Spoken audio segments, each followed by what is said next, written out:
ध्रुव की एक छोटी सी कथा है।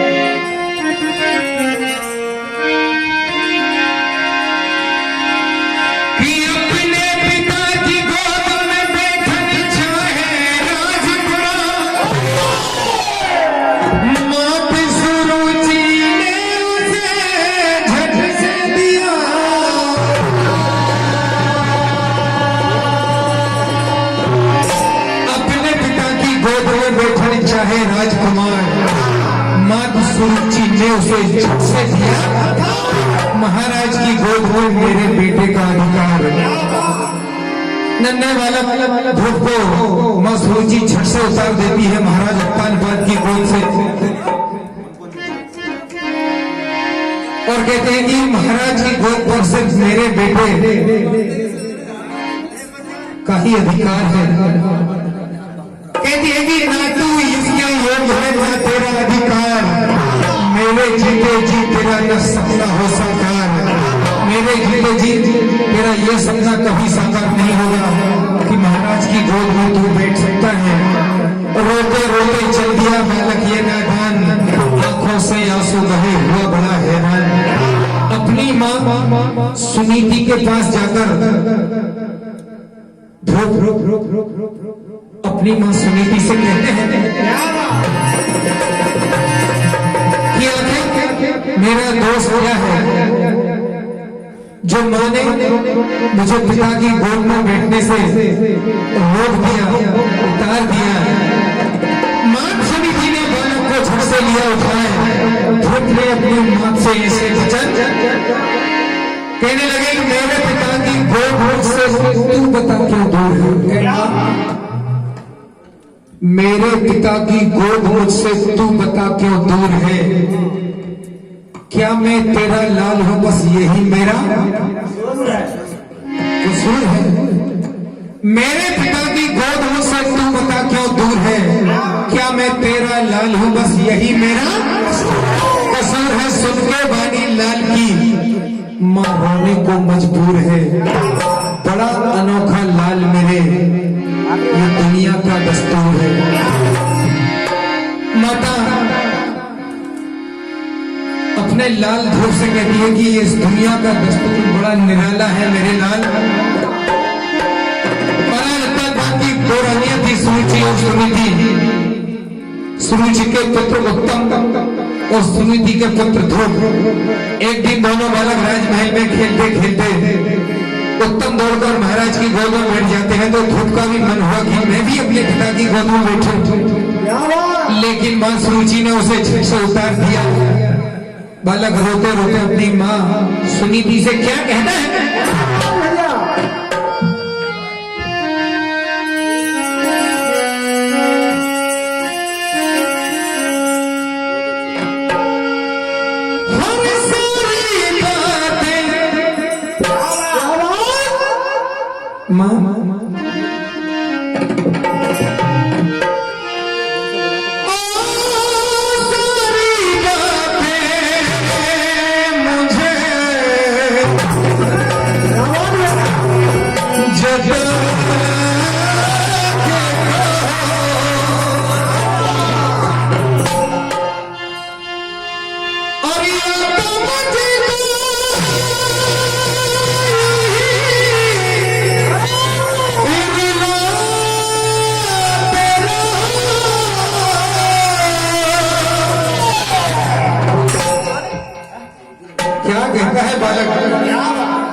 माँ अपने लाल को समझाती है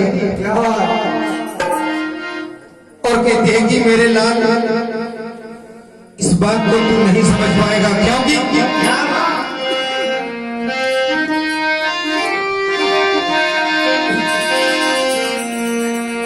और बड़ी उलझन है ये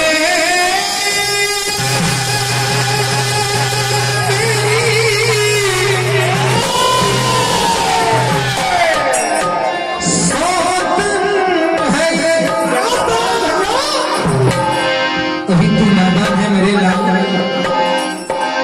और इन बातों से अनजान है। समझाती है माँ सुनी थी अपने लाल ध्रुव को और कहते हैं कि सुन मेरे लाल, कि बड़ी उलझन है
मुकेश भैया,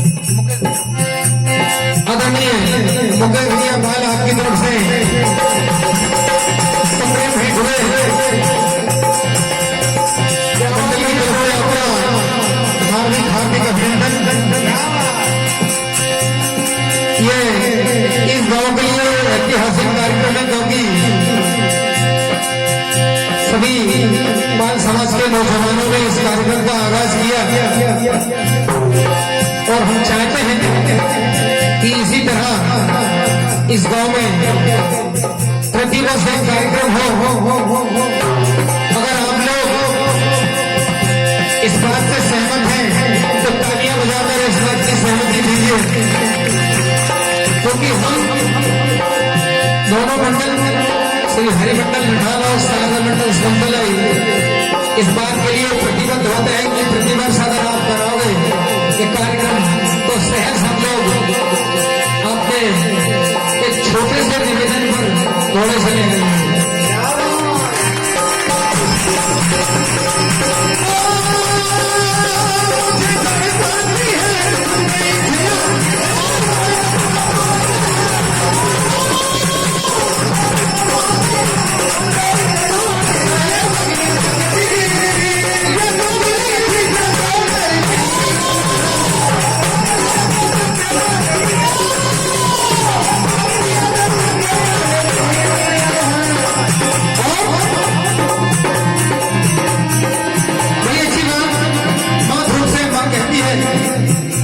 कि अगर तुझे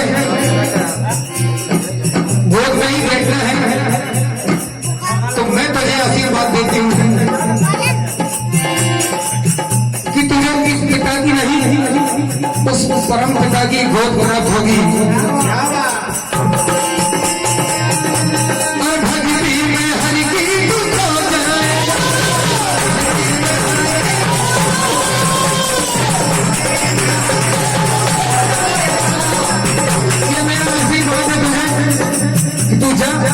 प्रभु की भक्ति में लीन हो जा और एक दिन तुझे उस परमात्मा की गोद प्राप्त होगी। भक्ति में हरि की तू हो जाए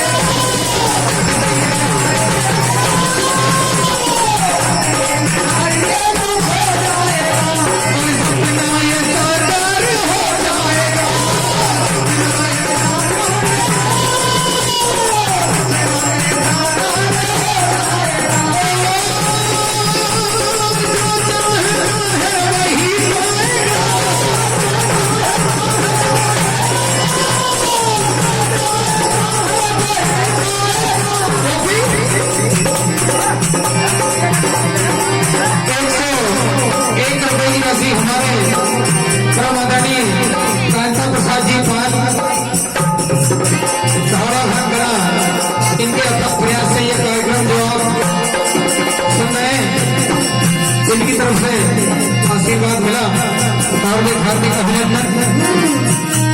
क्या कहती है भगती में हरि की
अपनी मां का आशीर्वाद लेकर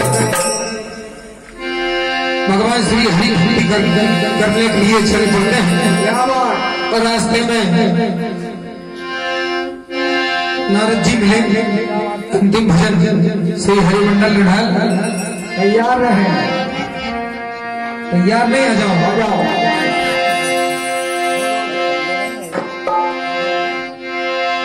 भगवान श्री हरि की भक्ति करने के लिए बालक चल देते हैं। नारद जी मिले और कहने लगे कि इतनी सी बात पर घर छोड़कर कहां जा रहे हो? माँ है, माँ ने अगर कुछ कह दिया तो उसका इतना बुरा मत मानो, लौट जाओ घर को। लेकिन बालक प्रभु को पाने की चाह में, प्रभु को पाने की ललक में तपस्या करने के लिए निकल पड़ते हैं।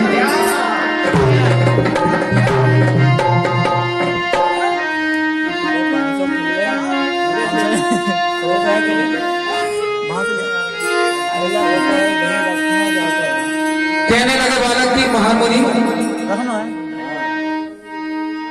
मैं इस खंड के घर से निकल आया हूं और मैं प्रभु को पाकर रहूंगा। आप मुझे न रखें तो अच्छा होगा। क्या कहते हैं बालक नारद जी से कि मुझे मत समझो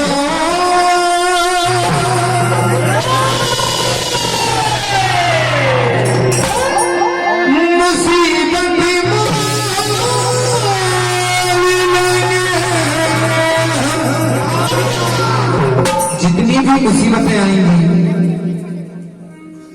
सारी मुसीबतों का सामना करूंगा, लेकिन मेरे मां के आशीर्वाद से मैं प्रभु को पाकर ही रहूंगा। क्या कहते हैं?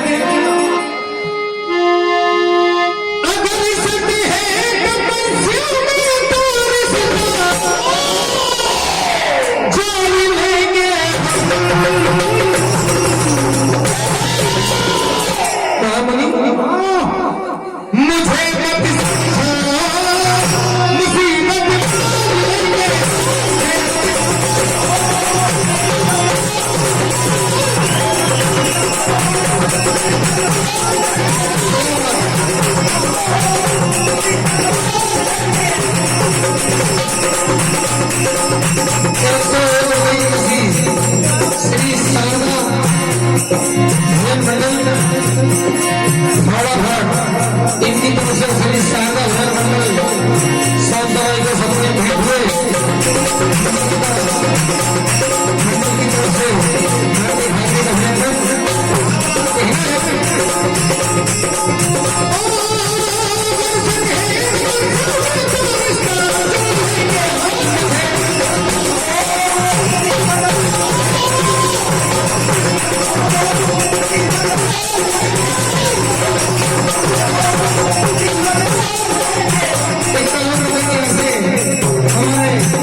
छोटे वाले भाई अंकित भाई इनकी तरफ से मिलकर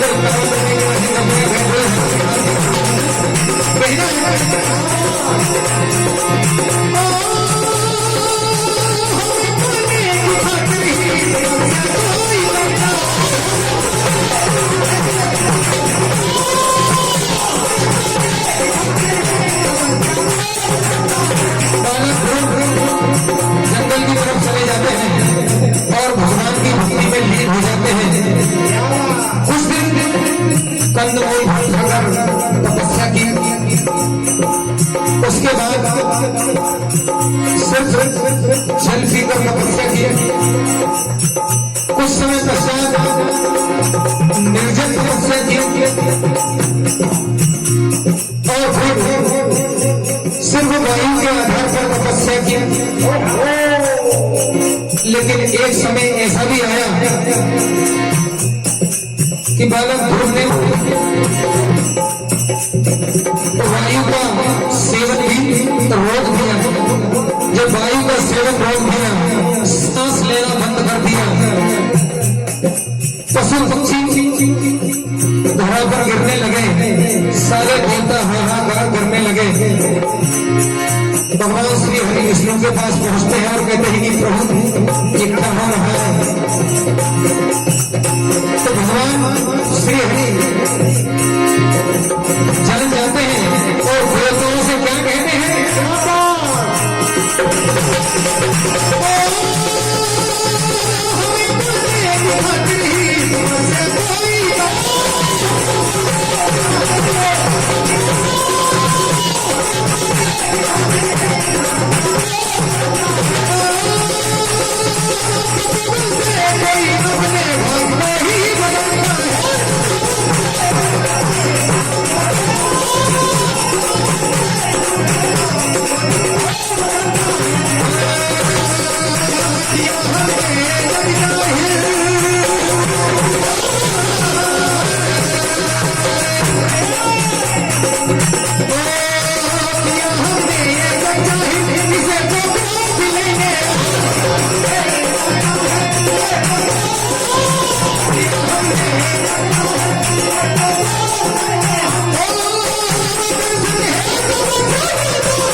बोलो राजा